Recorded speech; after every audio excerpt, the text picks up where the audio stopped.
السلام علیکم ناظرین۔ حضرت یوسف علیہ السلام کا واقعہ پارٹ نمبر 3۔ یوسف علیہ السلام زندان میں۔ بہرحال یوسف علیہ السلام کو قید خانہ بھیج دیا گیا اور ایک بے خطا کو خطاوار، معصوم کو مجرم بنا دیا گیا تاکہ بیوی فضیحت و رسوائی سے بچ جائے اور مجرم کو کوئی مجرم نہ کہہ سکے۔ عزیز مصر اور اس کے دوستوں کو اگرچہ یوسف علیہ السلام کی پاک دامنی کی کھلی نشانیاں دیکھ کر یقین ہو گیا تھا، مگر شہر میں اس واقعے کا چرچا ہونے لگا۔ اس کو ختم کرنے کے لیے مصلحت اسی میں نظر آئی کہ کچھ عرصے کے لیے یوسف علیہ السلام کو جیل بھیج دیا جائے، اور یہ مصلحت بھی پیش نظر ہو سکتی ہے کہ اس بہانے سے یوسف کو اپنی بیوی سے الگ کر دیا جائے تاکہ وہ دوبارہ اس قسم کی حرکت نہ کر سکے۔ یوسف علیہ السلام پس دیوار زندان اور 9 نوجوانوں کا جیل خانے میں دخول۔ حسن اتفاق کہ یوسف علیہ السلام کے ساتھ 2 نوجوان بھی قید خانہ میں داخل ہوئے۔ یہ دونوں نوجوان شاہی دربار سے وابستہ تھے، ایک ان میں سے بادشاہ کا ساقی تھا اور دوسرا شاہی باورچی خانہ کا ذمہ دار۔ جس زمانے میں یہ واقعہ پیش آیا، اس زمانے کے فرعون کا نام ریان بن الولید تھا اور اس ساقی کا نام ابروہا یا ادیونا تھا اور دوسرے کا نام مخلب یا غالب تھا۔ نام کے بارے میں روایات مختلف ہیں۔ ان دونوں جوانوں کے جیل میں جانے کی وجہ بیان کیا گیا ہے کہ مصر کے کچھ لوگوں نے جو بادشاہ سے کسی وجہ سے ناراض تھے، بادشاہ کو راستہ سے ہٹانے کی سازش کی اور اس کا اعلیٰ کار ان دونوں نوجوانوں کو بنایا۔ ان کو یہ لالچ دیا کہ اگر تم بادشاہ کے کھانے یا پانی میں زہر ڈال کر بادشاہ کو ہلاک کرو گے تو تمہیں بہت سا مال دیں گے۔ یہ دونوں نوجوان اس پر آمادہ ہو گئے، مگر بعد میں ساقی اس معاملے سے الگ ہو گیا، لیکن نانپز اس پر قائم رہا اور بادشاہ کے کھانے میں اس نے زہر ملا دیا۔ جب کھانا بادشاہ کے سامنے آیا تو ساقی نے عرض کیا کہ آپ اس کھانے کو نہ کھائیں، اس لیے کہ یہ کھانا زہر آلود ہے، اور خباز نے جب یہ صورتحال دیکھی تو کہا، بادشاہ سلامت، آپ یہ مشروب نہ پئیں، اس لیے کہ اس میں زہر ملا ہوا ہے۔ بادشاہ نے ساقی سے کہا، تم اس مشروب کو پیو۔ چنانچہ ساقی نے پی لیا اور اس کو کوئی نقصان نہیں ہوا۔ اس کے بعد نانپس سے کہا، تم یہ کھانا کھاؤ۔ اس نے انکار کر دیا۔ وہ کھانا ایک جانور کو کھلا کر تجربہ کیا گیا، چنانچہ وہ جانور مسموم کھانا کھا کر مر گیا۔ بادشاہ نے دونوں کو قید خانہ بھیج دیا، ساقی کو ابتدا شریک سازش ہونے کی وجہ سے اور اخباز کو مجرم ہونے کی وجہ سے۔ قید خانہ میں دعوت و تبلیغ۔ حضرت یوسف علیہ السلام خدا کے پیغمبر تھے۔ دعوت و تبلیغ کے ساتھ ساتھ عبادت و ریاضت، تقویٰ و طہارت، راست بازی اور حسن کرداری کے لحاظ سے قید خانہ میں ممتاز تھے۔ تمام قیدی آپ کی عزت و احترام کرتے تھے، حتیٰ کہ قید خانہ کا داروغہ بھی آپ کا معتقد ہو گیا تھا۔ غرض کہ آپ کی نیک نامی کی شہرت عام تھی۔ زندانیاں اپنی ضرورتوں میں بھی حضرت یوسف علیہ السلام کی طرف رجوع کرتے تھے۔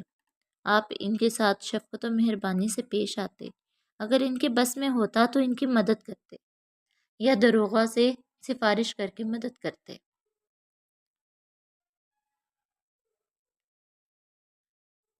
حضرت یوسف علیہ السلام کو اللہ تعالیٰ نے تعبیر رویا کا خصوصی علم بھی عطا کیا تھا۔ ایک روز وہ دونوں نوجوان آپ کی خدمت میں حاضر ہوئے اور کہنے لگے کہ ہمیں آپ نیک آدمی معلوم ہوتے ہو، ہم نے خواب دیکھا ہے، آپ اس کی تعبیر بتائیں۔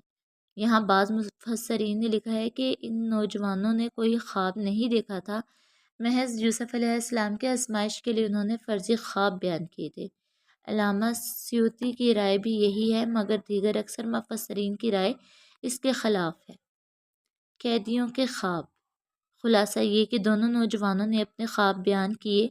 اول ساقی نے کہا، میں نے خواب دیکھا ہے کہ شراب کے لیے انگور نچوڑ رہا ہوں، اور دوسرے نے کہا، میں نے یہ دیکھا ہے کہ میرے سر پر روٹیوں کا خوان ہے اور پرندے اس سے کھا رہے ہیں۔ حضرت یوسف علیہ السلام نبی اور نبی ذات تھے۔ دین کی تبلیغ کا ذوق ان کے رگ و ریشہ میں پیوست تھا، اس لیے دین حق کی اشاعت ان کی زندگی کا نصب العین تھا۔ گو قید تھے، مگر مقصد حیات کیسے فراموش کر سکتے تھے؟ موقع کو غنیمت جانا اور ان سے نرمی اور محبت سے فرمایا، بے شک اللہ تعالیٰ نے جو باری مجھے تعلیم فرمائی ہے منجملہ، ان کی تعبیر رویہ کا علم بھی اس نے مجھے عطا کیا ہے۔ میں اس سے پہلے کہ تمہارا مقررہ کھانا تم تک پہنچے تمہارے خوابوں کی تعبیر تمہیں بتا۔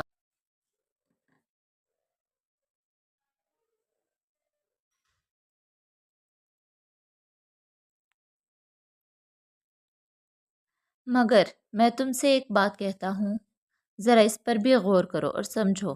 میں نے ان لوگوں کی ملت کا اختیار نہیں کیا جو اللہ پر ایمان نہیں رکھتے اور آخرت کے بھی منکر ہیں۔ میں نے اپنے آباء و اجداد یعنی ابراہیم، اسحاق اور یعقوب علیہ السلام کی ملت کی پیروی کی ہے۔ ہم ایسا نہیں کر سکتے کہ اللہ کے ساتھ کسی چیز کو بھی شریک ٹھہرائیں۔ یہ اللہ کا ایک فضل ہے جو اس نے ہم پر کیا ہے، لیکن اکثر لوگ اس نعمت کا شکر ادا نہیں کرتے۔ اے دوستو، تم نے اس پر بھی غور کیا کہ جدا جدا معبودوں کا ہونا بہتر ہے یا یکتا اللہ کا جو سب پر غالب ہے؟ تم اس کو علاوہ تم اس کو علاوہ جن کی بھی بندگی کرتے ہو، ان کی حقیقت اس کے سوا کچھ نہیں کہ چند نام ہیں جن کو تمہارے باپ دادا نے گھڑ لیا ہے۔ اللہ تعالیٰ نے ان کے بارے میں برہان و سند نہیں اتاری۔ حکومت تو صرف اللہ ہی کی ہے۔ اس نے یہ حکم دیا ہے کہ اس کے سوا کسی کی بندگی نہ کرو، یہی راہ مستقیم ہے، مگر اکثر لوگ جانتے نہیں ہیں، جس کی وجہ سے وہ شکر گزار بھی نہیں ہیں۔ حضرت یوسف علیہ السلام کا خواب کی تعبیر بتانا۔ یا صحابی کما توحید کی نصیحت کرنے کے بعد ان کے خوابوں کی تعبیر کی طرف متوجہ ہوئے اور فرمایا، دوستو، جس نے یہ دیکھا ہے کہ وہ انگور نچوڑ رہا ہے، وہ قید سے رہا ہو کر حسب سابق بادشاہ کی ساقی خدمت انجام دے گا، اور جس نے روٹیوں والا خواب دیکھا ہے اسے سولی دی جائے گی اور پرندے اس کے سر کو نوچ نوچ کر کھائیں گے۔ جن باتوں کے بارے میں تم نے سوال کیا تھا وہ فیصل ہو چکی اور فیصلہ یہی ہے۔ پردہ غیب سے یوسف علیہ السلام کی رہائی کی صورت۔ آیات مذکورہ میں یہ بیان ہے کہ اللہ تعالیٰ نے پردہ غیب سے یوسف علیہ السلام کی رہائی کی صورت پیدا فرمائی کہ بادشاہ مصر نے ایک خواب دیکھا جس سے وہ بہت پریشان ہوا اور اپنی مملکت کے تعبیر دانوں، کاہنوں اور نجومیوں کو بلایا تاکہ ان سے خواب کی تعبیر دریافت کرے۔ حضرت یوسف علیہ السلام کا واقعہ فرعونہ مصر کے زمانہ سے تعلق رکھتا تھا۔ فرعونہ کا خاندان نسلی اعتبار سے عمالقہ میں سے تھا۔ مصر کی تاریخ میں ان کو حکسوس کے نام سے تعبیر کیا گیا ہے اور ان کی اصلیت کے متعلق کہا گیا ہے کہ یہ چرواہوں کی ایک قوم تھی۔ جدید تحقیقات سے پتہ چلا ہے کہ یہ قوم عرب سے آئی تھی۔ دراصل یہ عرب آربا کی ایک شاخ تھی۔ مصر کے مذہبی تخیل کے بنا پر ان کا لقب فارا فرعون تھا، اس لیے کہ مصری دیوتاؤں میں سب سے بڑا اور مقدس دیوتائے امن را سورج دیوتا تھا اور بادشاہ وقت اس کا اوتار یعنی فارا کہلاتا تھا۔ یہی فارا عبرانی میں فارن ہوا اور عربی میں فرعون کہلایا۔ حضرت یوسف علیہ السلام کے زمانے کے فرعون کا نام ریان بن ولید بتایا گیا ہے اور مصری جدید تحقیقات آثار میں آیونی کے نام سے موسوم ہے۔ شاہ مصر کا خواب۔ طویل مدت کے بعد ایک ایسا واقعہ پیش آیا جس نے اس رہا ہونے والے ساقی کو سیدنا یوسف کا پیغام یاد دلایا۔ واقعہ یہ ہوا کہ شاہ مصر کو ایک عجیب اور ڈراؤنا سا خواب آیا۔ خواب میں اس نے دیکھا کہ 7 دبلی گائے ہیں جو اپنے سے بہت بھاری 7 موٹی تازی گاؤں کا گوشت کھا رہی ہیں اور گوشت کھا کر انہیں ختم ہی کر دیا ہے، اور یہ سارا گوشت چٹ کر جانے کے بعد بھی وہ دبلی کی دبلی ہی ہیں جیسے پہلے تھیں۔ اور دوسرا منظر یہ تھا کہ 7 سوکھی بالیاں ہیں جو 7 ہری بھری اور سرسبز بالیوں کے اوپر لپٹ گئی ہیں اور انہیں بھی سوکھا بنا دیا۔ بہرحال یوسف علیہ السلام بھی زندان ہی میں تھے کہ وقت کے فرعون نے ایک خواب دیکھا۔ فرعون نے تعبیر دانوں، نجومیوں اور کاہنوں کو خواب کی تعبیر معلوم کرنے کے لیے بلایا، مگر خواب سن کر سب نے کہہ دیا، یہ تو تواضع احلام ہیں، ہم ایسے خوابوں کی تعبیر نہیں جانتے۔ اگر کوئی صحیح خواب ہو تو ہم اس کی تعبیر بتا سکتے ہیں۔ بادشاہ کو کاہنوں اور تعبیر دانوں کے جواب سے اطمینان نہ ہوا۔ اسی اثنا میں ساقی کو اپنا خواب اور یوسف علیہ السلام کی تعبیر کا واقعہ یاد آ گیا۔ اس نے بادشاہ کی خدمت میں عرض کیا کہ اگر اجازت ہو تو میں اس کی تعبیر لا سکتا ہوں۔ بادشاہ کی اجازت سے وہ اسی وقت قید خانہ پہنچا اور یوسف علیہ السلام کو بادشاہ کا خواب سنایا اور کہا کہ آپ اس کو حل کیجئے کیونکہ آپ سچائی اور تقدس کے پیکر ہیں۔